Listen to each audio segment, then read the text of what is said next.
tivemos atritos, inimizades em vidas anteriores. Quando eles nos reencontram, vai depender da nossa condição mental e espiritual, de sintonia, de facilitar ou não a ação deles. Se nós abrirmos as nossas guardas, eles interferem. Mas quem abriu? Nós. E por que eles estão aqui?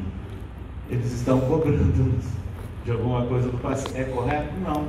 Mas isso é bom nós sabermos que o processo de atendimento de criaturas, entre aspas, perturbadas ou obsidiadas, no movimento espírita é completamente diferente de outras agremiações que praticam a mediunidade.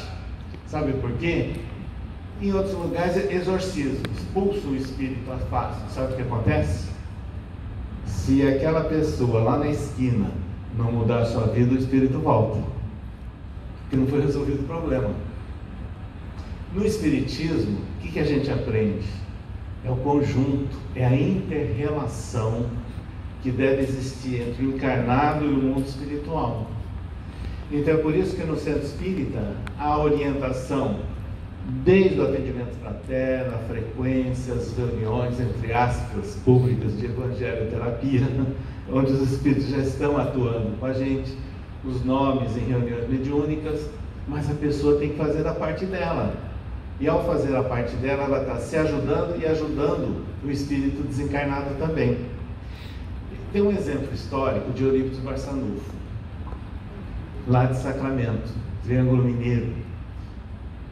Ele, nas suas reuniões mediúnicas, era constantemente ameaçado e agredido por um espírito ligado, lá no passado, à Inquisição, perseguidor de Eurípides.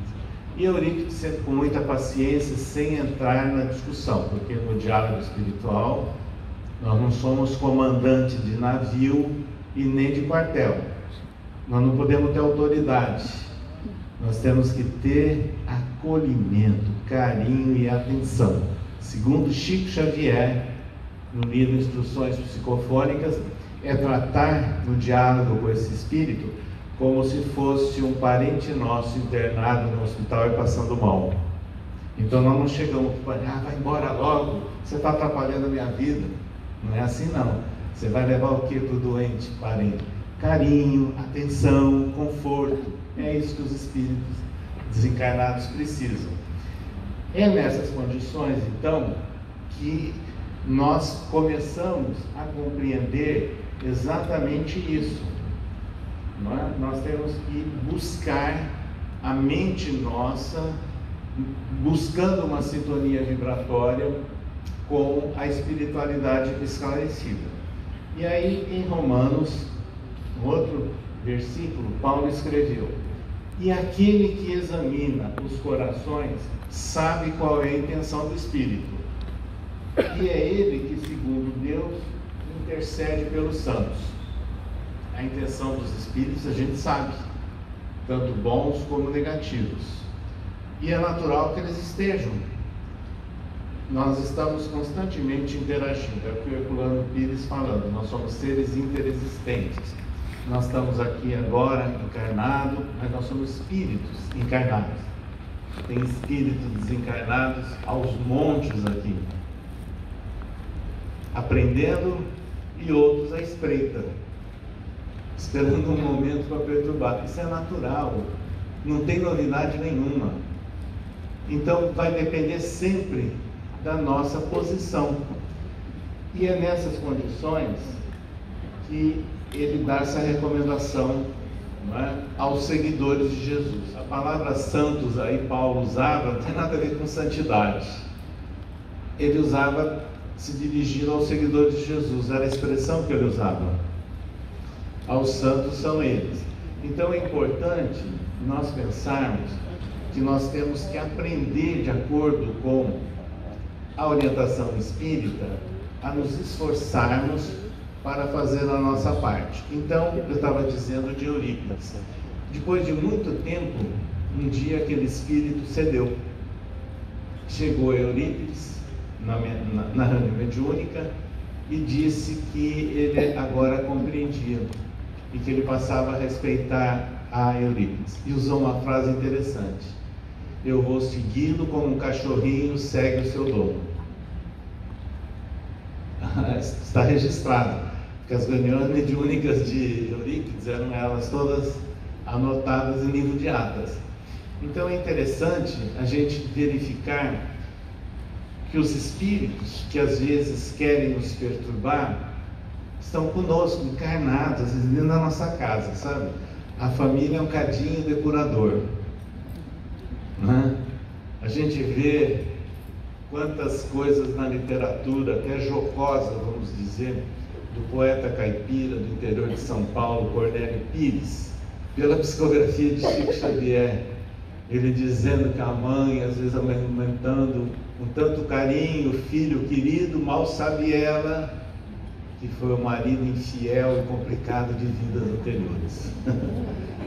É o cadinho depurador.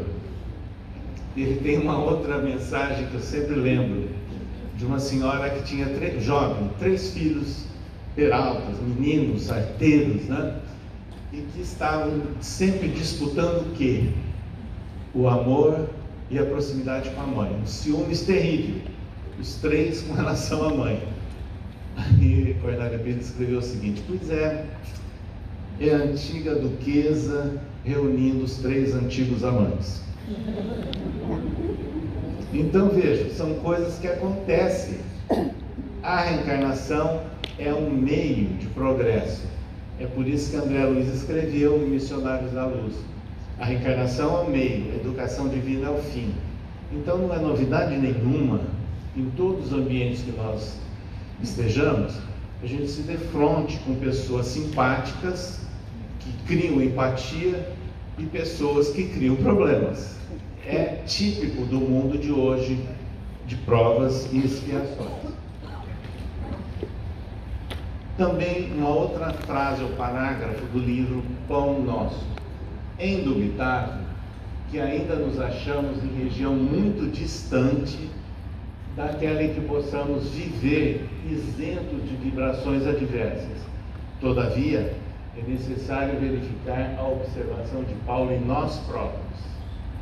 Ou seja, nós não precisamos ficar vigiando o próximo, nem culpando o próximo, temos que parar, nos analisarmos.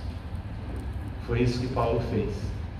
Pouca gente relaciona que depois dele ter dialogado com Cristo às portas de Damasco, depois que Ananias ter recuperado a visão dele, ele viveu 3 anos no deserto de Dan.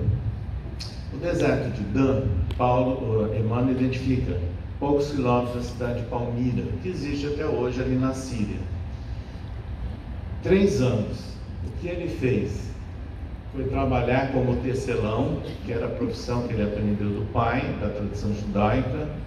Perdeu todas as suas prerrogativas, dialogava com alguns seguidores de Jesus que estavam lá e atendia os mercadores viajantes que se dirigiam para Damasco.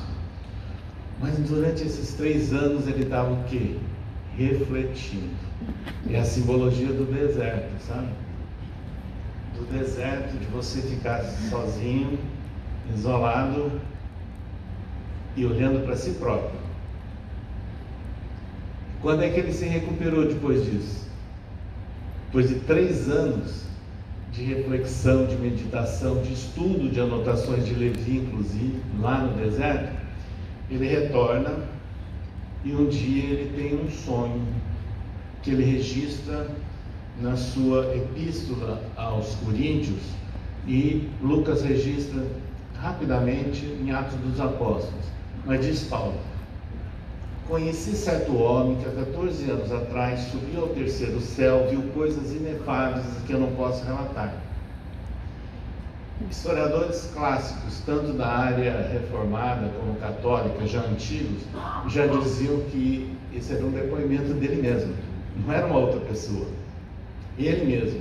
E Emmanuel confirma isso no romance Paulo e Estevão e dá detalhes. Agora veja que interessante, vamos fazer a conta. A epístola aos Coríntios foi escrita no ano 51. 14 anos atrás, ano 37. 3 anos de deserto, ano 34, um ano após a crucificação de Jesus. Coincide, né? Verificaram? Coincide perfeitamente. E o que aconteceu, Emmanuel destrincha em detalhes no Romance Paulisteiro de uma forma belíssima. Ele viu no desdobramento em que ele estava atormentado, preocupado com o conflito, como que ele sairia dessa nova situação. De repente ele dormiu, se desdobrou e viu 2 espíritos, Gesiel e Abigail, os 2 irmãos, e ela, a antiga noiva. A hora que ele os viu, ele se emocionou, chorou convulsivamente e começou a lançar uma porção de perguntas. E Abigail disse: Saulo, por que choras, se apenas começas? E aí ela vai respondendo a cada pergunta mental e atormentada que ele formulava, e simbolicamente se resume em 4 palavrinhas: ama, perdoa, trabalha e espera. É o chamado lema de Abigail, segundo Emmanuel. Quando ele acordou, ele tinha, com base nessa proposta, nesse lema, o roteiro que ele deveria seguir na nova jornada, agora como seguidor de Jesus. Então isso é importante, que vos renoveis no espírito da vossa mente. Então ele realmente sepultou a lei judaica, ele como doutor da lei, e ele escreve isso insistentemente nas suas epístolas, e passou a dizer que a aliança com Cristo é superior à de Moisés. Autêntico crime isso perante o Sinédrio, dito por um doutor da lei. Mas ele tinha coragem, ele tinha energia para fazer tudo isso, orientado pela espiritualidade. Toda a vida, a trajetória de Paulo de Tarso, depois do encontro com Jesus, é toda ela pautada de fenômenos da inter-relação entre a humanidade desencarnada e a humanidade encarnada, e inclusive a origem das epístolas. Foi a espiritualidade que, em nome de Jesus, disseram a ele que ele deveria escrever, porque ele não teria condição de atender a todas as solicitações. Então isso é muito significativo, a mudança, né, de Paulo, renovando a sua mente e mostrando que o amor não é fingido. Ele vivia, ele testemunhava isso: aborrecei o mal e apegai-vos ao bem. Então, minha gente, não temos que ficar nem surpresos quando nós somos admoestados, discriminados, porque nós estamos tentando seguir no caminho do bem. Não vamos nos aborrecer com o mal, escreveu Paulo, apegai-vos ao bem. Então vamos buscar forças, orientação, apoios para prosseguirmos ou seguirmos numa jornada de diferenciação em termos de educação espiritual. O outro parágrafo de Emmanuel: enquanto o homem se mantém no gelo da indiferença e na inquietação da teimosia, não é chamado análise pura. Entretanto, tão logo desperta para a renovação, converte-se o campo íntimo da zona de batalha. É uma luta continuada, né? Essa da nossa vida. E eu vou lembrar aqui uma frase de Emmanuel, do livro Justiça Divina, onde ele analisa e comenta o céu e o inferno, quando essa obra completou 100 anos de lançamento por Kardec. E tem um capítulo intitulado Céu e Inferno. Ele encerra da seguinte forma: nós podemos construir o nosso céu, o inferno terá o tamanho da nossa rebeldia. Entenderam? Estados de alma, de encarnados e desencarnados. Essa é a ideia realmente espírita de estado de alma, de inferno e de céu, não um lugarzinho aqui ou acolá. Nós podemos estar vivendo o nosso inferno, criado por nós, ou alimentado por nós, como encarnados. E podemos trabalhar para superarmos e criar uma estabilidade emocional e espiritual, que seria o estado, entre aspas, chamado de céu.